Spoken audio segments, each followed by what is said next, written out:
In 2014, it's 300 years since George I and his family arrived in Britain to begin the Georgian era. This was the age in which modern Britain as we know it would be formed. Why should we care about these Georgians? They didn't give us the industry of the Victorians or the sensational head-chopping of Henry VIII.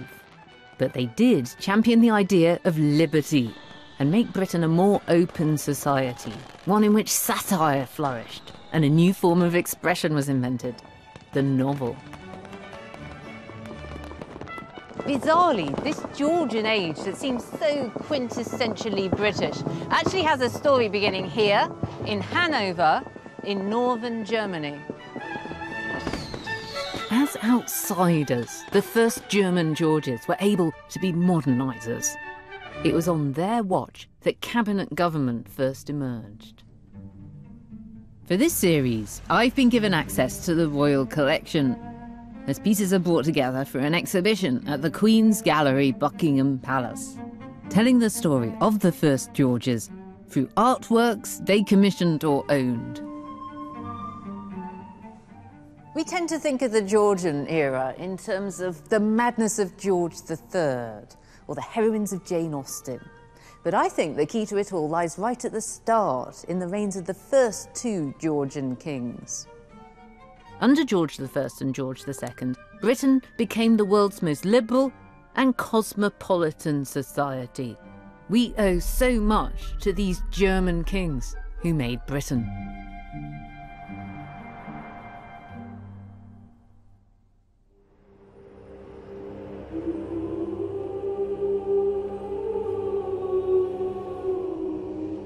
In 1701, Britain faced a big problem. The heir to the throne, Princess Anne, had failed to provide the royal family's next generation. She'd gone through 17 pregnancies in a desperate attempt to produce an heir.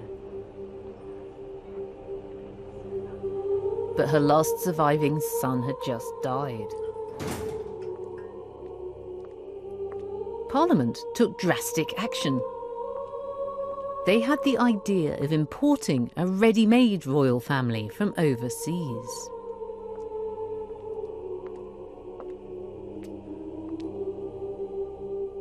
This is one of the most important documents in the whole history of the British monarchy. This is the piece of parchment that changed history. It's the Act of Settlement from 1701 that sets out who can, and importantly, who can't be king or queen. First of all, you've got to have some Stuart blood. You've got to be related either to the late Queen Mary or to Princess Anne. But trumping that, you've got to be a Protestant. As it says here, if you profess the popish religion or marry a papist, you shall be excluded.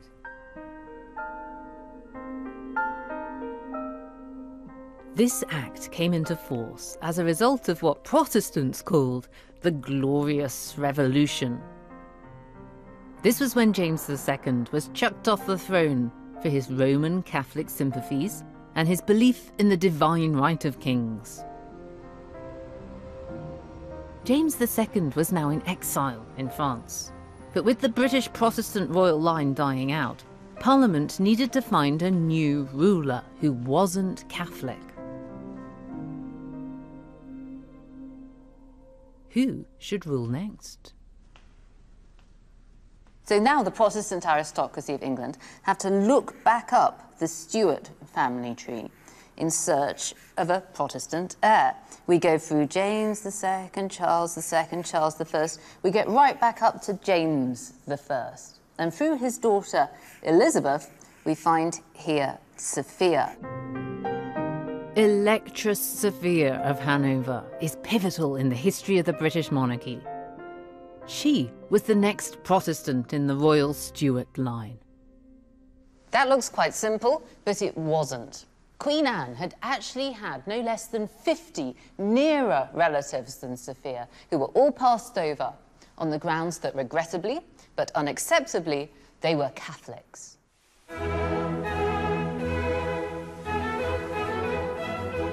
Sophia was the matriarch of a princely family who ruled the remote German territory of Hanover. But now she was first in line to the British throne.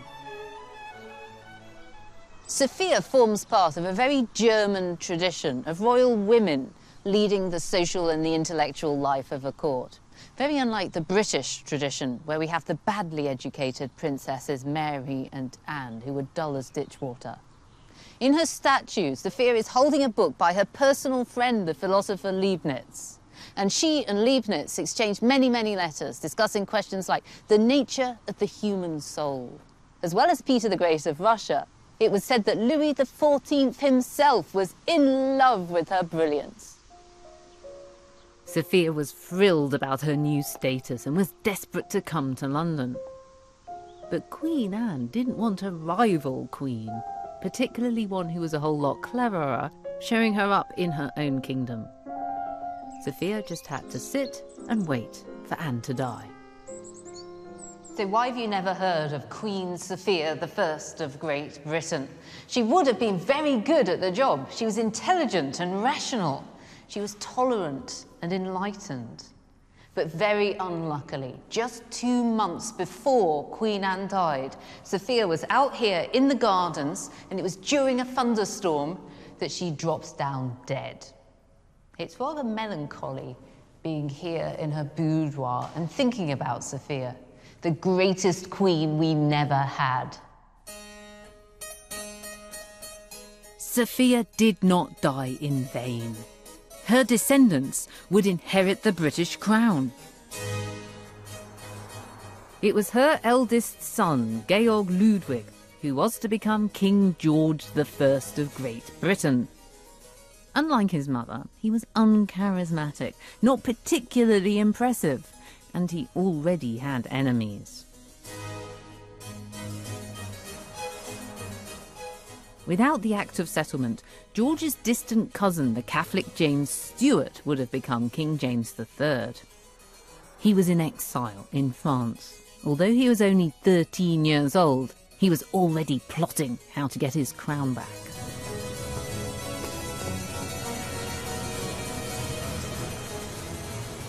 So, when George arrived to start his new life as King of England and Scotland, he was getting into a pretty tricky situation. He sailed up the River Thames and landed here at Greenwich, but he didn't exactly receive a royal welcome. There was a mix-up. The crowd that had gathered mistook George's son for their new king. So when George himself disembarked, the spectators had sort of dribbled away. George's new kingdom really was new. The splicing together of England and Scotland had only taken place 7 years previous.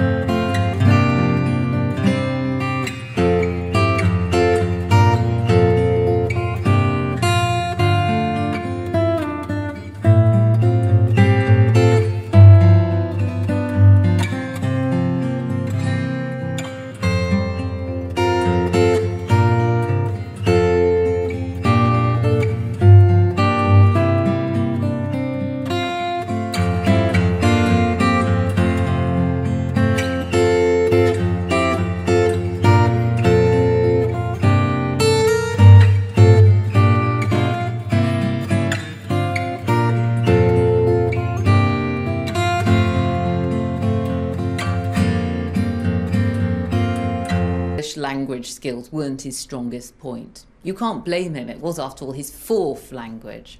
Unfortunately though, it was now the language of his new subjects and he couldn't really speak it very well. He couldn't understand what was happening in the ceremony.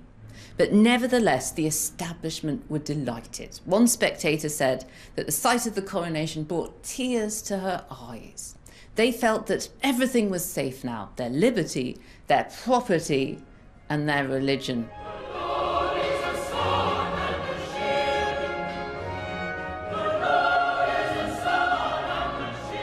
But the coronation was preaching to the converted. To many of his newly Georgian subjects, the idea of being ruled by a German took some getting used to. George's coronation at Westminster Abbey was slightly marred by xenophobia. Spectators were heard to call out, "Down with the German" and "Out with the foreigners." If you look at the popular protests against George at this time, there's quite a funny theme running throughout them. This idea that Hanover is a place full of yokels. In pamphlets, we see pictures of George hoeing a row of turnips. There's a song calling him Turnip Head. And I'm sorry to say that on the day of the coronation, one man was pulled out of the crowd for brandishing one of these. It's a turnip on a stick.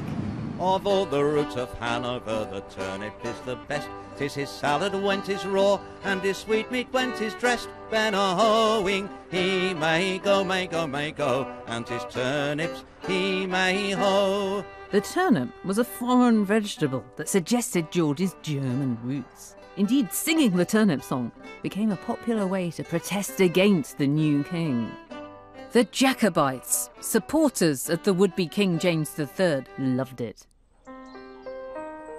It wasn't the most auspicious of starts, and the balance of power between king and parliament had shifted. Parliament thought that their new pet king ought to follow their rules and do what they wanted. The king wasn't even allowed to leave his new country without Parliament's permission. George I was a lot less wealthy than some of his contemporary European counterparts. He just didn't have the cash to splash on palaces like Versailles. Parliament gave him just £700,000 a year, not enough to run a really big court. George quickly realised that he needed to work with Parliament and not against them.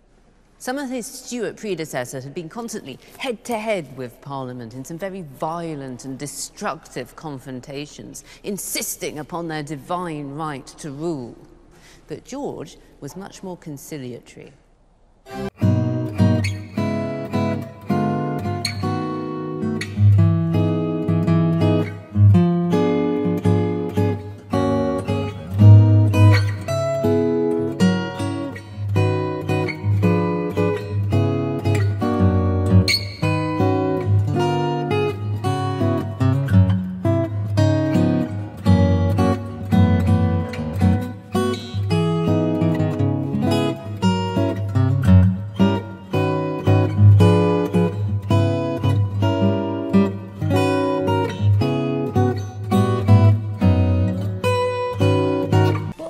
This big painting at the end?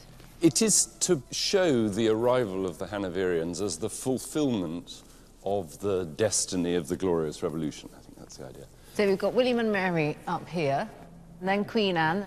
And then on the end wall, on the sort of high altar, as it were, George I and his large family. They are a race, aren't there? There's an awful, huge number of them. There are plenty of them. There are lots of progeny, exactly. And I think that's an important part of the Hanoverian offer, as it were.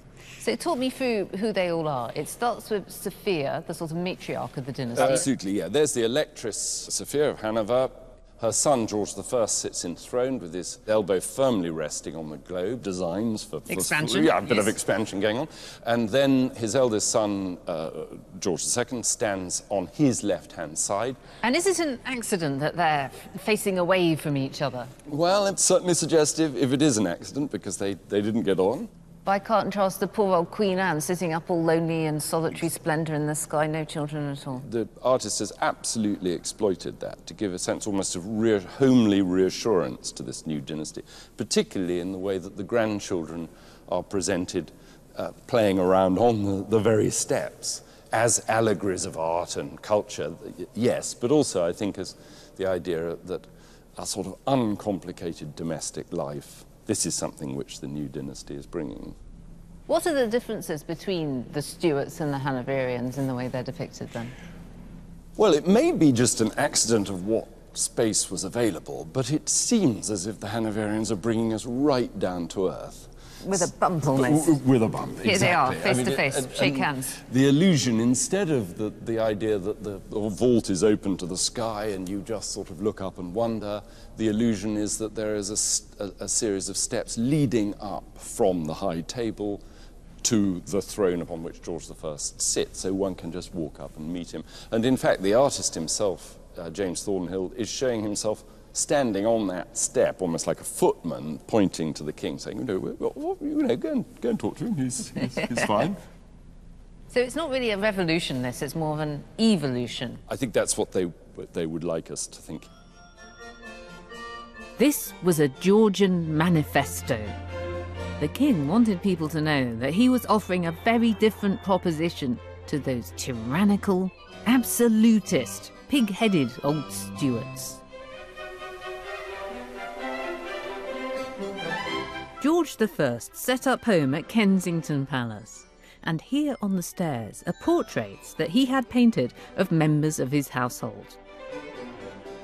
Quite unusually, his lower servants are included. They were an international lot, and this caused trouble at court. The most infamous example relates to the king's supposed pair of mistresses, the elephant, the fat one, and the maypole, the ever so slightly thinner one. The fat one, the elephant, was in fact the king's illegitimate half-sister, and he just had the one skinny mistress, the maypole. This reputation that George developed as a sort of deviant sexual athlete, in fact, came from the xenophobic British courtiers.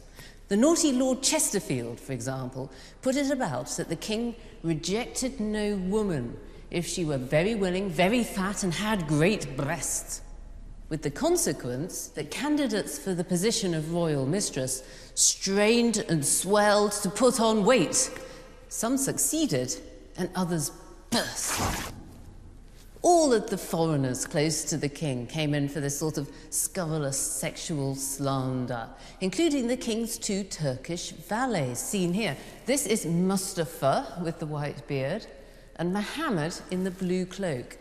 Muhammad was very close to the king. He helped him to get dressed in the mornings, and he even treated his hemorrhoids. And of course, gossip grew up about this. People said that the king keeps his Turks for abominable uses.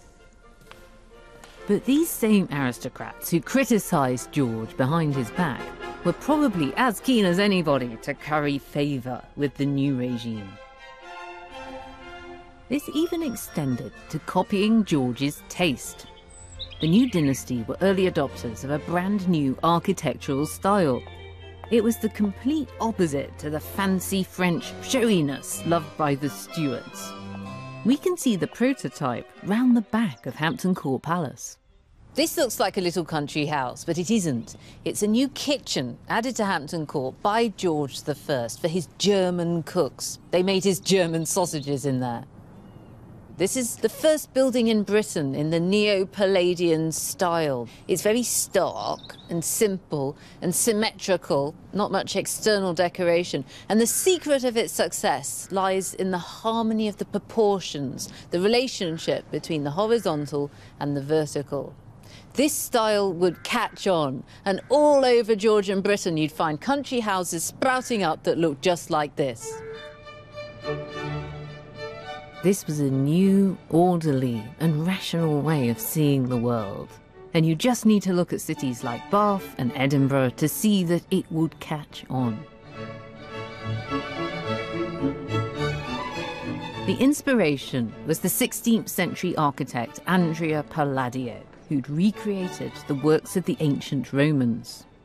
Neo-Palladianism was ancient Rome brought back to life with an Anglo-Saxon twist. The Georgians were saying, Britons, we are the heirs to the power of Rome, and together we can build a new empire. An important promoter of this new style of Neo-Palladianism was Lord Burlington, a member of the king's inner circle. Burlington's own house at Chiswick is a magnificent example, as I'm shown by the architectural historian Carol Fry. So, Carol, tell me why this is a Neo-Palladian room that we're in. Well, it picks up on Roman antique architecture.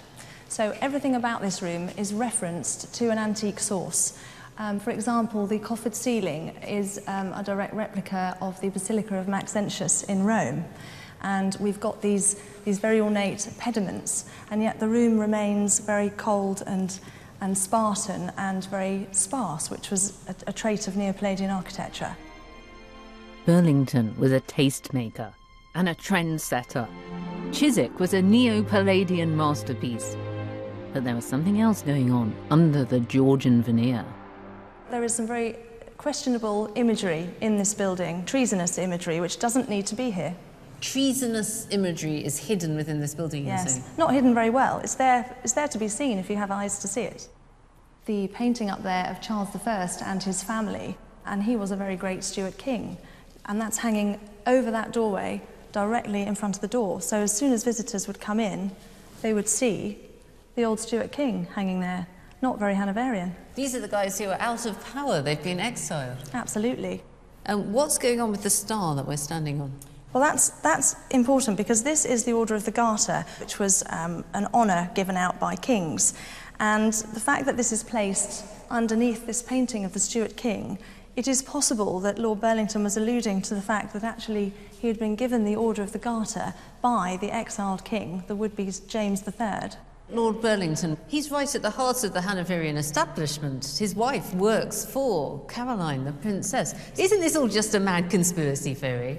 It could be indeed, but then one has to wonder why he did incorporate these treasonous images into his building. That's a very good point. I can show you some more if we head through into that room. Take me to your secret clues.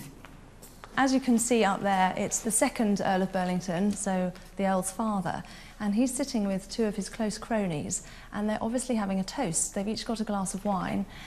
The central figure is the Earl, and he is holding a ring over the contents of his glass, which literally was a toast across the water.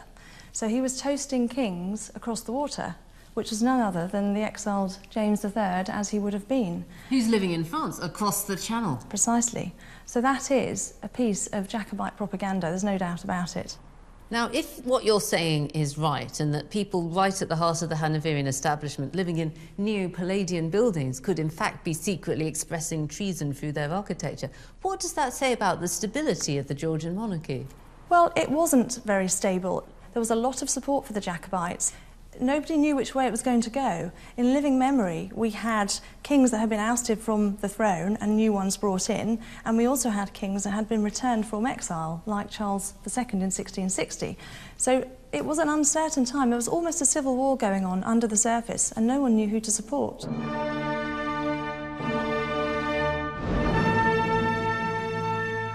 (1715) brought the first big crisis of George's reign. A rebellion by the Jacobites. They intended to replace George with his Catholic nemesis, James III, and were joined by some disgruntled Tory members of Parliament. One of them shouted out in a debate that George could never love Britain. The rebellion was crushed, but it made George paranoid. He turfed out all the Tories from his inner circle, and their rival Whigs were allowed to govern unchallenged. But there was still the problem of Jacobite propaganda. George the turnip-headed yokel. To counter this image of George the turnip head, his supporters instead described him as George the Dragon Slayer. They associated him with the patron saint of England, the soldier saint, who ever since the Reformation had been shown slaying the dragon of popery or Roman Catholicism. Associating German George I with the very English Saint George did a lot to naturalise his foreignness. I think that this portrait of George is the most important of his reign. Because this image would pass through the hands of every single one of his subjects. It's being worked on here at the Royal Collection Trust's conservation studios.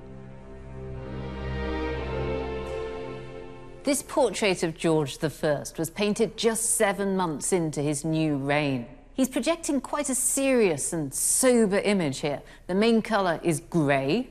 There isn't the sort of flamboyance of his Stuart predecessors. And the picture is in profile, and that's because it was used for the image on his coins. These little mini portraits of the king were the closest that most of his new subjects were ever going to get to him. Another important thing is that he's dressed in armour. He's saying, I'm not afraid to fight for my rights. And he'd spent most of the 1690s fighting for Christianity against the Muslim Ottoman Empire. This is an important part of his image. Onward, Christian soldiers. George had one more obvious advantage.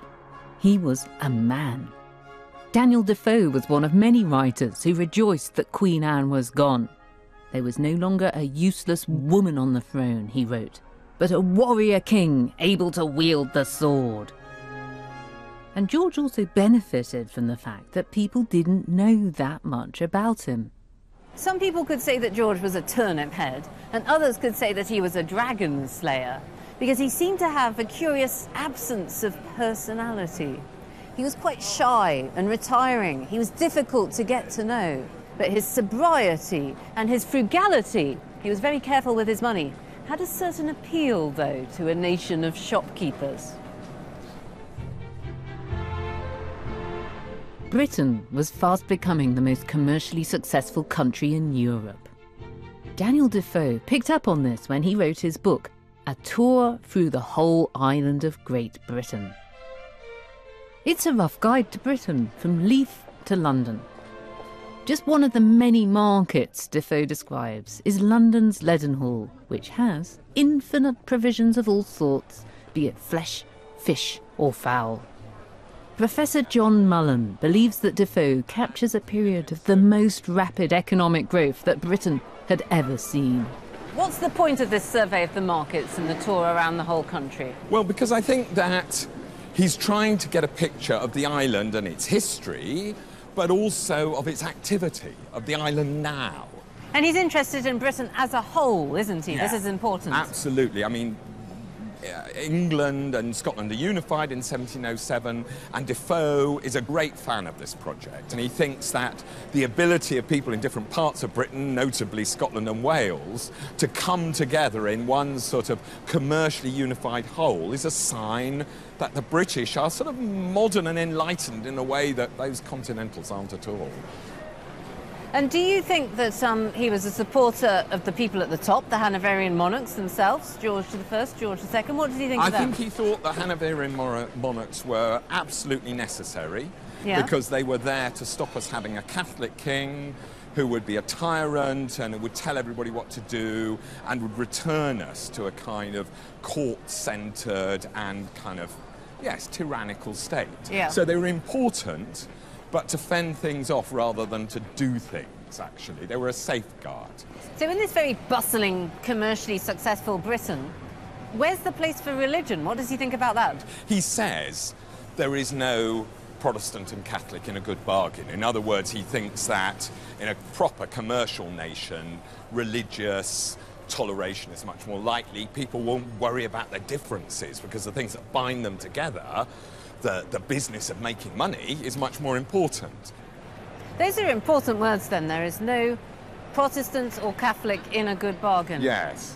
When you're doing the deal, you're not worrying about, you know, your petty differences. And I mean, he does believe that that trade actually unifies a nation.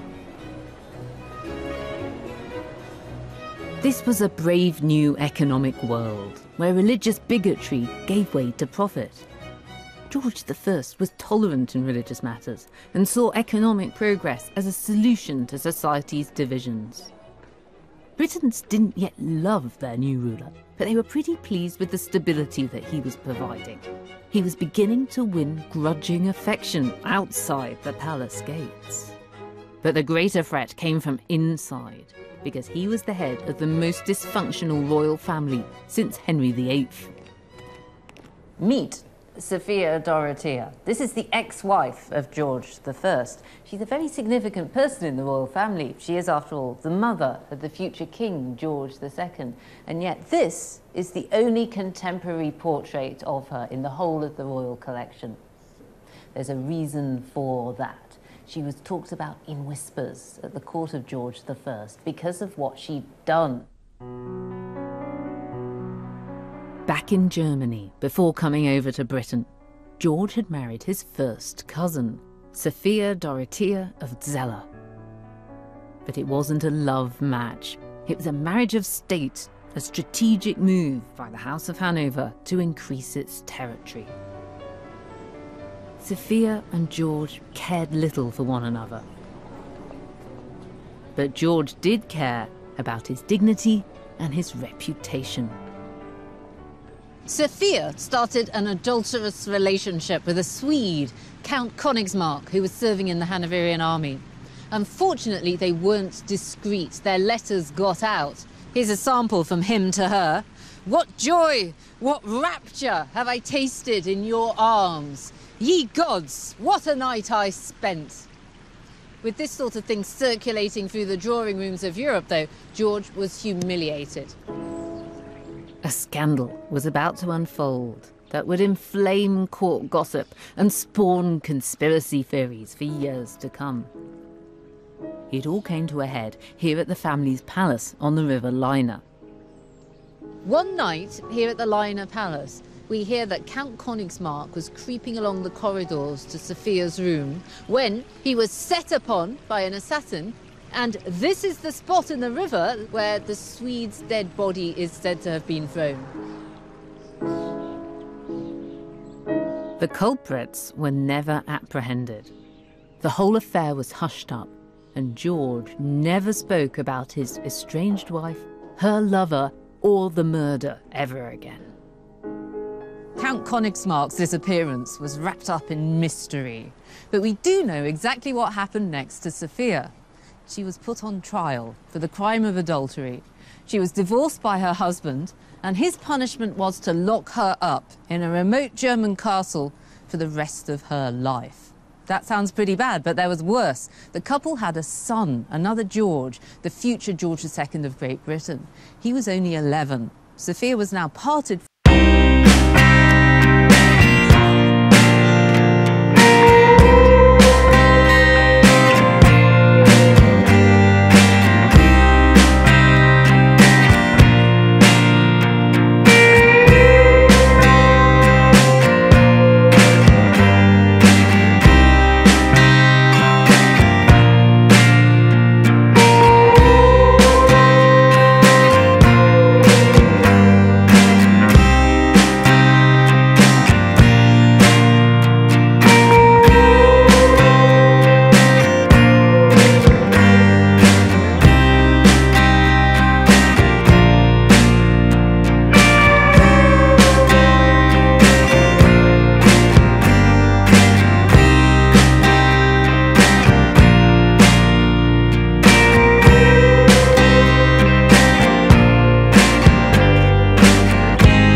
I heard was, "You are a Voskull, I will fight you."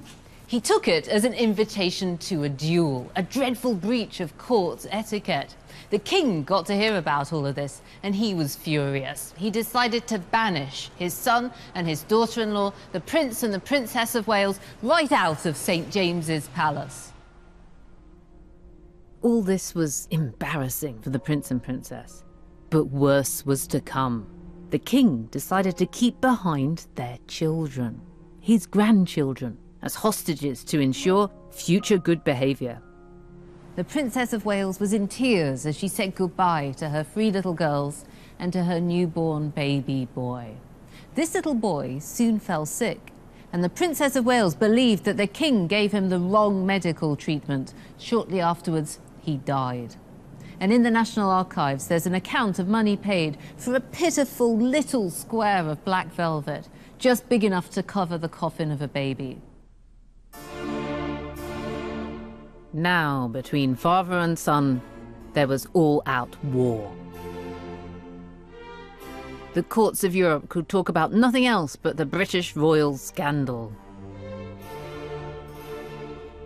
In London, the nobility began to take sides.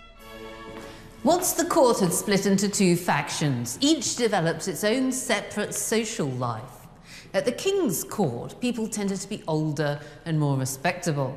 At the Prince of Wales's court, the courtiers were younger and more dynamic, and at this court, they had the better parties.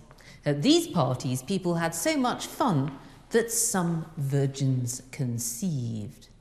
Now, you might think that this was very dangerous and destabilising, but there is an argument that this was a healthy development in a parliamentary democracy, because if you wanted to criticise the king, you didn't have to take up arms or commit treason. You could just go to a different type of social event.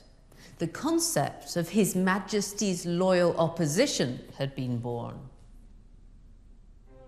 The Prince of Wales's new court effectively became a home for rebels. After the Whigs won a landslide victory in the elections of 1722, many of the defeated Tories went round the corner from the royal palace to Prince George's house in Leicester Square instead. It was a way of showing dissatisfaction with the king that wasn't quite as drastic as joining James III and the Jacobites. Quarrels like this between royal fathers and sons, exacerbated by the politicians, would happen throughout the 18th century.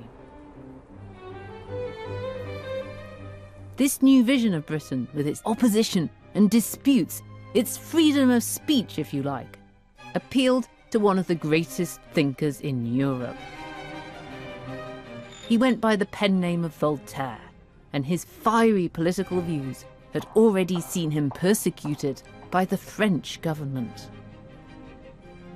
"How I love English boldness," said Voltaire. "How I love those who say what they think. Those who only half think are only half alive."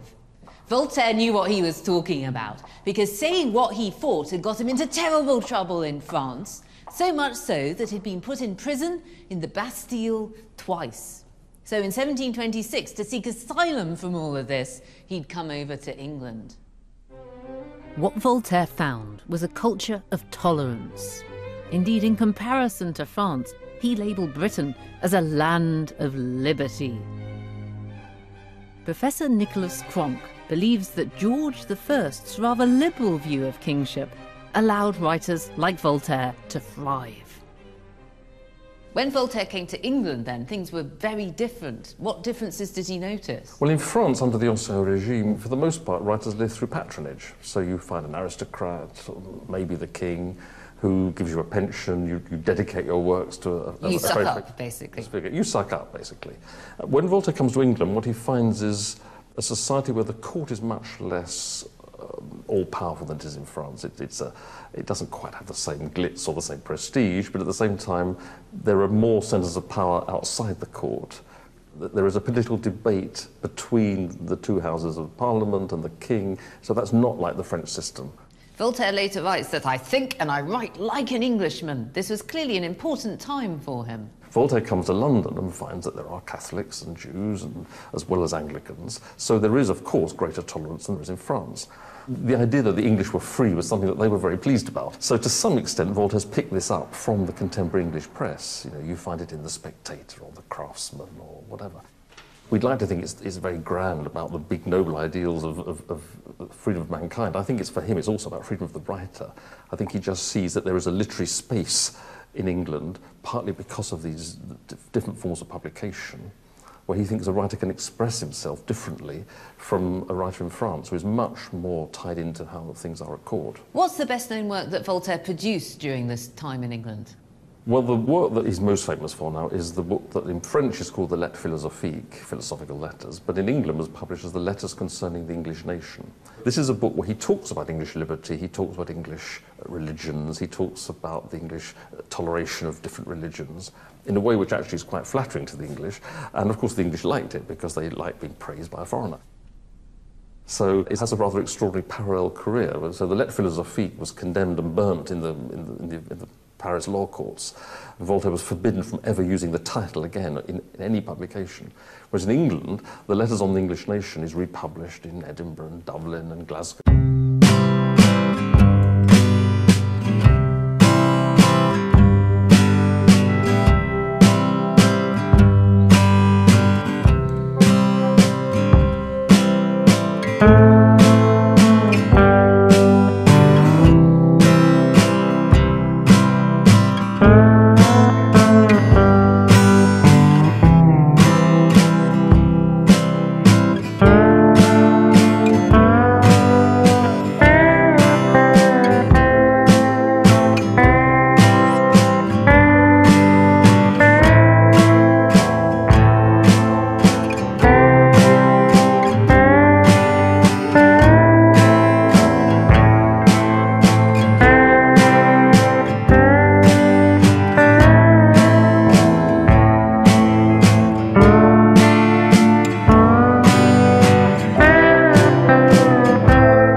designers of the old guard, still working in the 17th century style, and adopters of the new Georgian look that would define the future.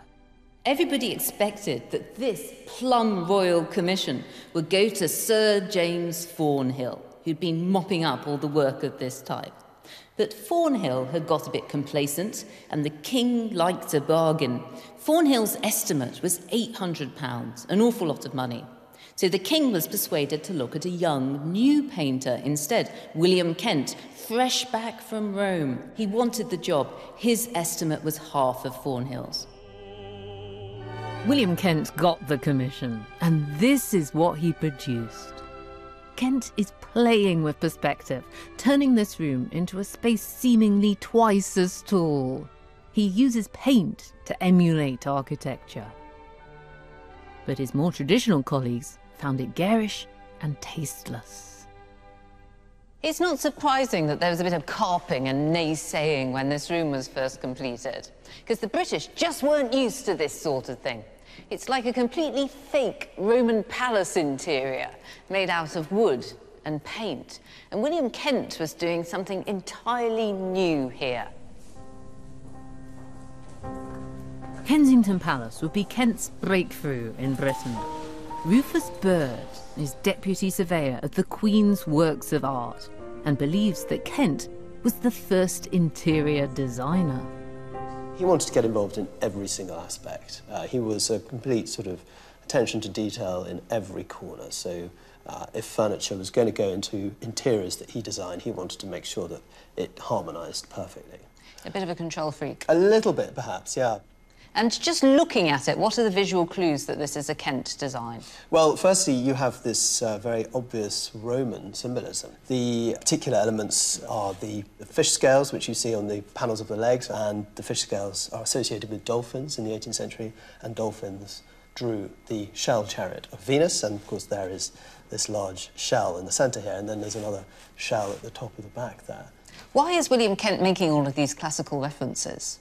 Well, in the early 18th century, Kent had been to Italy and came back filled with a desire to bring Italy and Rome and the patterns associated with ancient Rome into Britain. And so this is a major change that we see. So France in the 17th century had been the sort of dominant artistic leader, if you like, and then in the 18th century it's Kent and his supporters who really want to bring Italy into England. Would you describe it as almost like a piece of stage scenery, not intended for use, but to look good? Exactly, that's right, yeah. And so often court functions, particularly at this date, are great theatrical events, and the spectacle was all. And the furnishing of the rooms was just as important as what people wore and how they populated those spaces.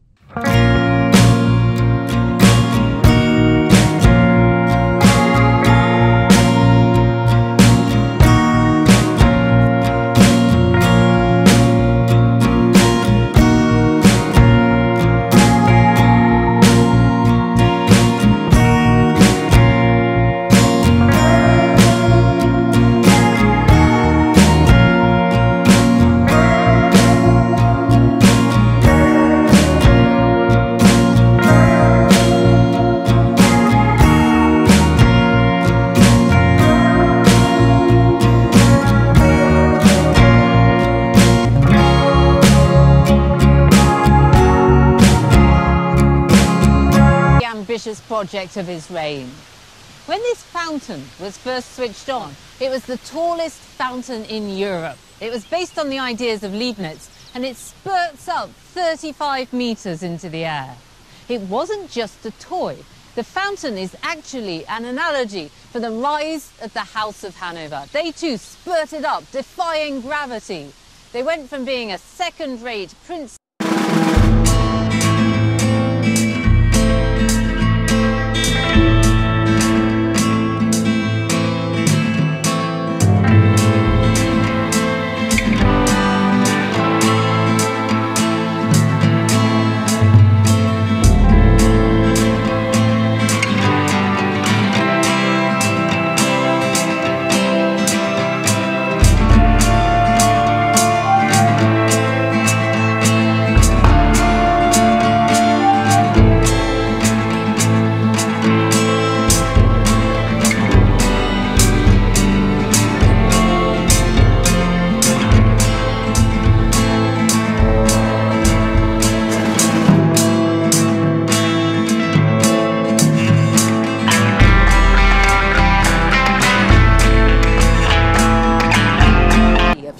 trading as being very characteristic of this early Georgian period.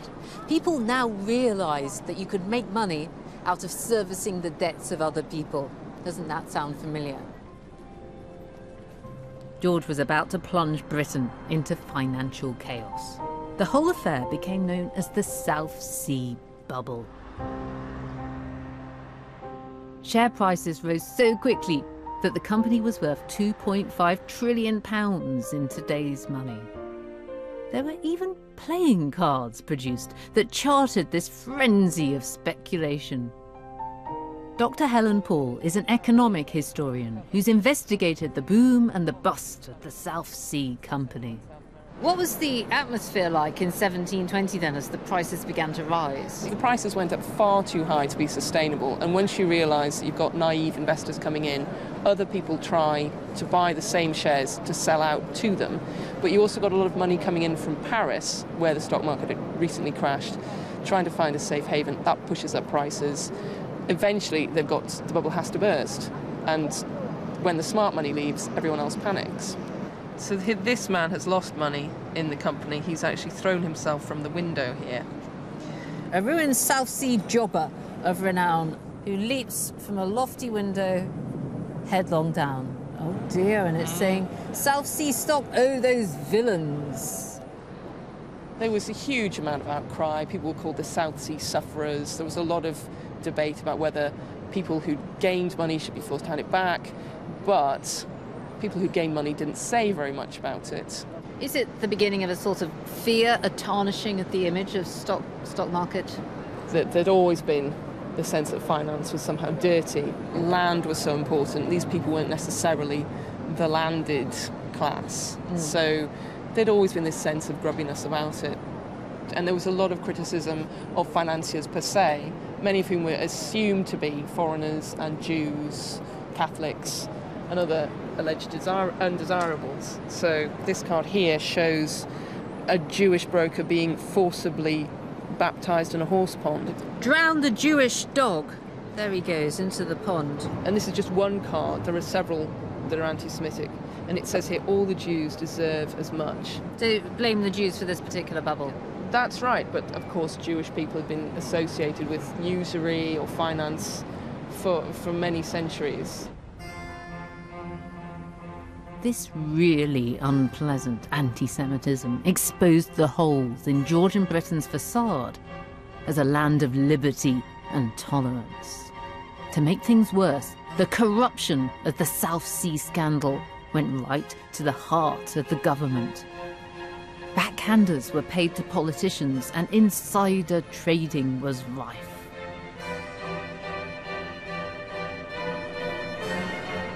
When the bubble burst, George had to call in a fixer. He chose his closest political ally, Robert Walpole. Having sold his shares at the top of the market, though, people thought that Walpole too had his snout in the South Sea trough. This is Change Alley in the city, and it was in the coffee houses along here that all the wheeling and the dealing of the South Sea bubble took place. When it burst, they were full of panic and fear. And now up pops Robert Walpole to limit the damage. He was put in charge of an investigation into the crisis, but it didn't really go anywhere. It was thought that he'd protected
Licensing Act, which was essentially press censorship. The royal licence, and somebody forgot to put it in the press in the parliamentary timetable. Suddenly, Pandora's box was opened. You could print anything you wanted. You could print anything you wanted. There was a sudden eruption of freedom of speech and of satire. And whereas people had previously been writing satires on behalf of rich men and powerful men to attack other rich and powerful men because it meant they had a protector, now they could write whatever they wanted. So you could now print all kinds of naughty stuff with impunity. It meant suddenly that people were liberated to satirise everything. And after Leveson last year, when people were saying, we fought for centuries for this freedom of the press. No, we didn't. It just happened by mistake because somebody forgot to put it in the parliamentary timetables. And it's what led to our understanding of the 18th century as not necessarily being the age of George I, George II, George III, but the age of Swift and Pope and Hogarth and later Gilray and Sterne and the rest of them. There is this open sewer of satire running through the Enlightenment. How popular was this? Who did it appeal to? It's a weird relationship because on the one hand, this is scurrilous, filthy stuff. On the other hand, the people who bought Gilray's stuff and who bought Hogarth's stuff were the people who were being satirised because they understood it was part of the joke. Satire allowed people to criticise the highest echelons of society without getting thrown into the Tower of London. But the satirists upped the ante once again when writers like Jonathan Swift were bold enough to have a go at the monarchy itself. In Gulliver's Travels, Swift has his main character, Lemuel Gulliver, wash up on the island of Lilliput. Here he found a tiny royal court where everyone was obsessed with climbing the greasy pole. How did Swift satirise the monarchy? Gulliver's Travels is a prolonged satire on the whole notion of courts. So there's all this stuff about people having to jump over higher sticks to get preferment, courtiers having to do this rope dance on a tightrope, the levels of corruption, the levels of venality. It's not that difficult a satire to say these people who thought they were sort of such great men are really little tiny things. And of course, all the people in George I's court recognised what it was all about. Did these people not mind Jonathan Swift laughing at them? It is part of the game. If you're in a position of power over your fellow citizens and you can't take a joke about yourself, then really you're not quite the thing. You're not quite right, because you should recognise that your position is inherently ludicrous. All this satire was so popular that the king and the politicians had to just take it on the chin. Better to laugh along, pretending that you were in on the joke. But it was Robert Walpole, not the king, who was the greatest target of fun. George I often just wasn't there. He'd gone back to Germany. Here's George I on a happy hunting holiday back in Hanover. These are his ancestral forests. You get the sense that this is where he thinks he really belongs. And he's brought an awful lot of people with him. We can see here the whole of his German household. There are Mustafa and Mohammed, his valets. But he's also brought with him some very prominent British politicians. Me Lord Townsend, as it says here, he was a top Whig. And here we have Me Lady Townsend. He's brought his wife with him. And this is a real problem. When the king comes over to Germany and he brings all these people, it's like he sucks the life out of British politics. Nothing can happen in London without him. And something of a power vacuum opens up.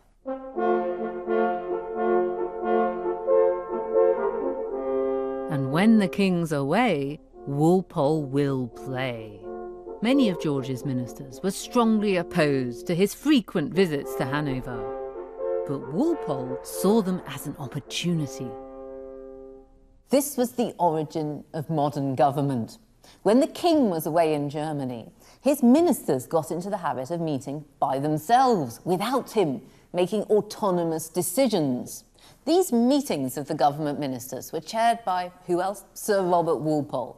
He was first amongst equals. And he came up with the concept of cabinet solidarity. Once they'd all agreed on a policy, they had to defend it in public or else resign. This is the essence of the system of cabinet government that we still have today. George had always kept his Hanover base. I wonder if deep down he was worried that Parliament would change their mind and take away his throne. He needn't have worried. For the century before his reign, Britain had been eating itself. There had been civil wars and revolutions and disputes about inheritance. With George I, though, came stability, freedom of speech, and modern government. George may not have been the sharpest or the brightest or the most vigorous king, but thanks to his benign rule, Britain was on the way to becoming truly great. For himself, though, George still called Hanover home. Indeed, he was travelling back here at the very moment of his death. George's body ended up in this mausoleum overlooking his beloved Palace of Herrenhausen, the place that he'd never really wanted to leave. Some of George's British subjects called him Lucky George, this man who'd so unexpectedly inherited their throne. But I think of him as Unlucky George. He never really wanted to leave Hanover. He was deeply unlucky in his personal life, with his divorce and his terrible relationship with his son. The history books have overlooked him because he wasn't showy, he had no charisma. But sometimes it's the quiet ones that you've got to watch. I think I'd say not so much Lucky George, but Lucky Britain. Next time, as their personal divisions deepen, the royal family have to deal with a new force that's reshaping Britain, the power of the public. This was a very dangerous moment for the Hanoverian royal family.